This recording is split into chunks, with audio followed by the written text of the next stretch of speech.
And wow, that was probably a long time already, but I promise to get to 2 major points. So the second major point I want to cover that Top Hats and Champagne brought up is what this constant culture war is doing to us and how we see a battlefield everywhere. He used himself as an example and brought up that he's starting to notice and be bothered by things that would have been inconsequential in the past, and is basically noticing that he's getting to a paranoid state where he sees SJW agendas in everything. And Diversity in Comics actually made a similar point in the comics scene where he coined the phrase black woman fatigue.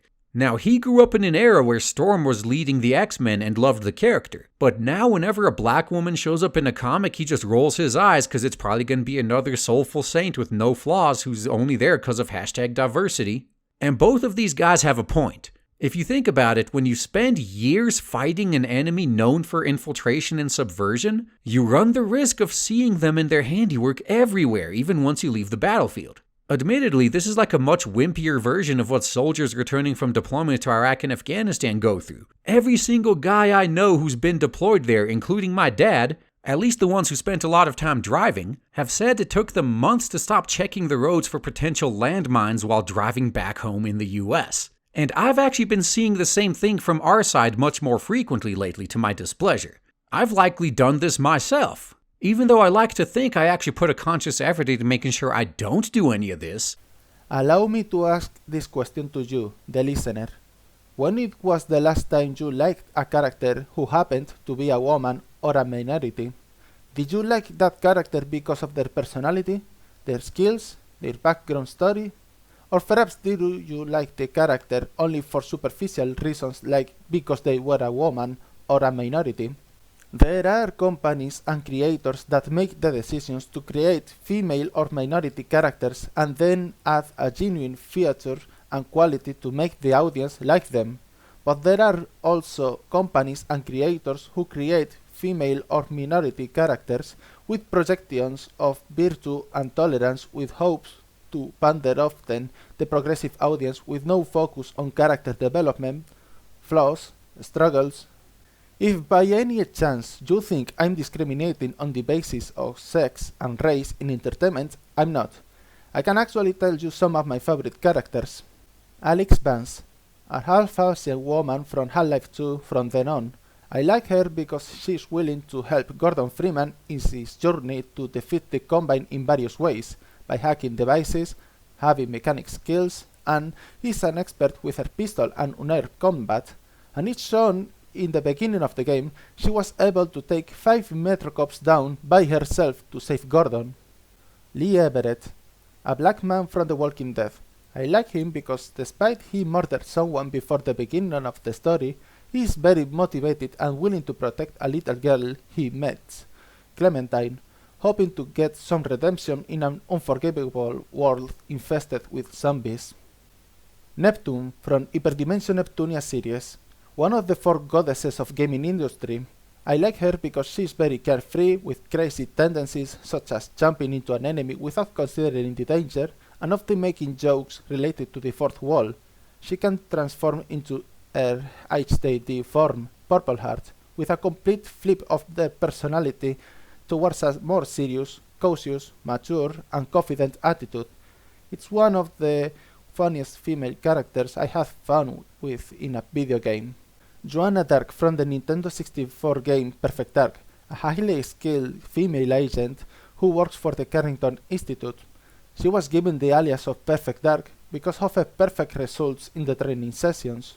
She's the first female character I loved since I was 12. Her cold and reserved personality that hides her intellectual curiosity for the incredible events happening in the game, like Winston in the space for the first time, were some of the things that made me love this character. All these are characters who I like, aren't in this list because they were females or from a minority. I like them because of their given values I mentioned. I don't think that's discrimination at the basis of sex or race. They are simply great characters who happen to be females or minorities. Regine uses the military experiences as an analogy to compare it with the paranoia in the culture war with the landmines. The censorship in gaming in modern times, like I said before, results in infiltration as subversion from the inside. Instead of attacking the gaming industry from the outside, like the Conservative Party did early, is pretend to be gamers and have conversations and suggestions of sexism, violence and racism on the games to influence in the reviews and by extension in the whole gaming community. When that amount of infiltration happens for years, that can create a paranoia in the community with such questions such as, what is this person trying to tell me? Why should I know this information? Does he have ulterior motives while doing this speech? Is he completely transparent or is he hiding something from me? If these types of thoughts become more common while listening or reading to a certain amount of developers who say the same thing, you run the risk of seeing them everywhere, thinking something about the lies of all developers have vehicle propagandas and are indoctrinating everyone. For someone who doesn't have much mental stability, that can be real stressing. And even if Raging admits that he is putting a conscious effort to not become paranoid, he also presents the consequence of having these thoughts. Hell, if I saw nothing but SJW agenda in Land of the Lusters, for example, like some people did, I would have missed out on one of my favorite anime and manga. But even then, I wouldn't be surprised if something I recognized as SJW agenda pushing was actually just innocently put there because the creator wanted it. So in this sense, the second point that Top Hats and Champagne brought up is in my opinion much more important than the first. Because while the first is ultimately a non-issue thanks to the free market and get woke, go broke, this one on the other hand runs the risk of us turning into the villains and going on witch hunts if we are not careful and self-aware. As you may know in history and probably seen in social media, people have the ultimate potential for good, but they also have the ultimate potential for evil. For example, in 2013, when the Japan earthquake tragedy happened, they received a total of 22.7 billion yen received from 179 countries. In this case, people have the potential to go help other people in distress. However, in the present age, there was a trend of punchanasi that encouraged violence against dissenters instead of engaging in dialogue and debate, and it only took one person to be recorded on camera punching someone they disagree with to start a movement to openly use violence against one side of the political spectrum. I know that there is the possibility that someone will close this video because I'm apparently biased, but let me tell you, I'm open for dialogue and discussion on deep issues in a clash of ideas. But when people, no matter who they side with, react with calls to violence first or starts doxing people with infiltration, that becomes a big problem. The phrase Nietzsche said in his book Beyond Our Evil, he who fights monsters should see to it that he himself does not become a monster. And if you gaze for long into an abyss, the abyss gazes also into you. Became prevalent for a reason. There are people who claim to want to defeat enemies for the greater good or because they were the good guys. And when things don't go their way, instead of taking responsibility or at least finding peaceful and voluntary solutions, they resort to violence.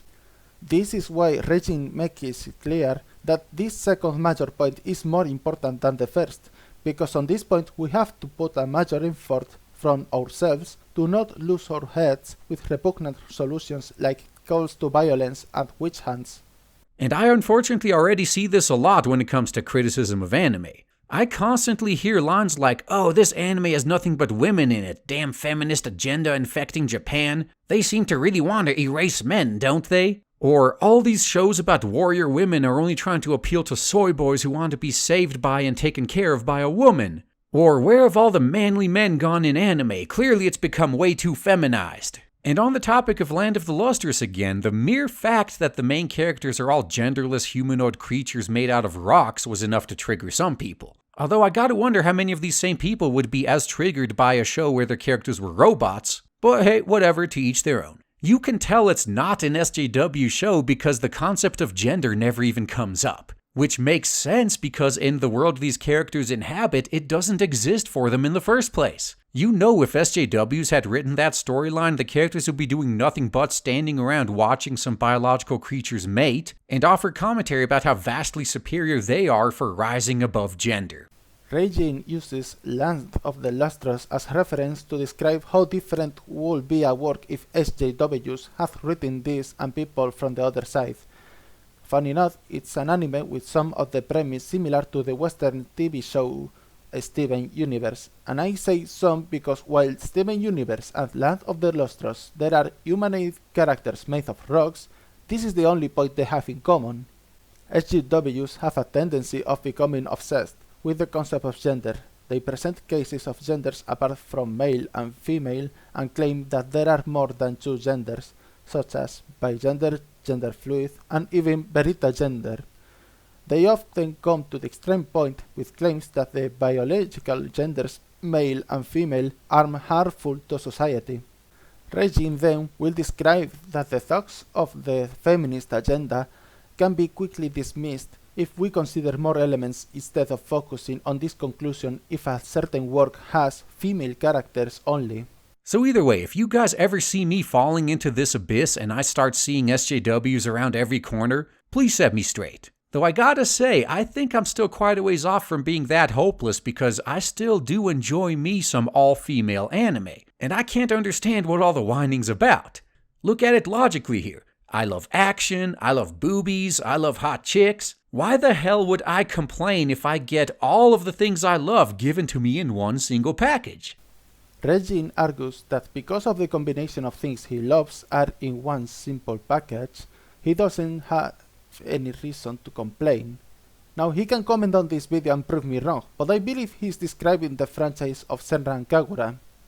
It's an action video game, it contains breast physics and busted females. If there are audiences who love busted females, audiences who love breast physics, and audiences who love action video games, you can attract these three different audiences into one if you make a video game with these multiple characteristics. That's one reason Senran Kagura was a special franchise. If you purposefully make a game with characteristics that attract only one kind of audience, you'll probably have less sales unless you play your cards right. And I say was because Senran Kagura is a franchise that became compromised because of the puritanical invasion of no fan service allowed. I made a video about that long time ago, link in the description because that's another big topic.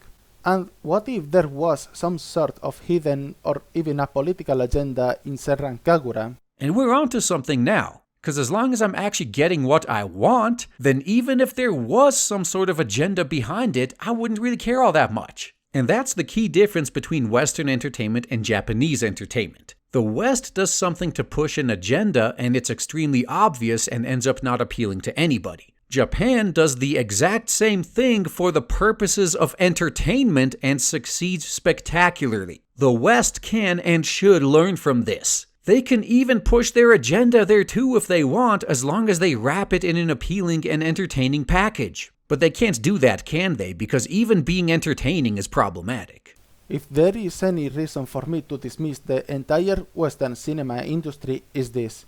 The movies in the West are very vocal and open about their politics in the movies instead of focusing on entertainment alone, and very often worship the concept of political correctness with intentions to appeal to everybody, and funny enough, they end up not appealing to everyone. However, Japan lets companies run their wild imagination, don't pull any politics in the air, and succeeds. If the Western movies can learn from Japan is that, for instance, they can make their characters with lewd clothing to attract the male audience while keeping a certain and even political agenda. But funny enough, if a movie with the West takes place and there is a female character that can be considered attractive to a male audience, expect websites to criticize something with the lines of "put Alita in service for female viewers." Worse yet, if a debate of how to attract more the male audiences takes place with suggestions of fanservice features similar to the anime industry, while at the same time having female characters in Western media, the comment of "you simply hate women and you're a misogynist and a homophobe" begins to be taken to the table, but Regine differs.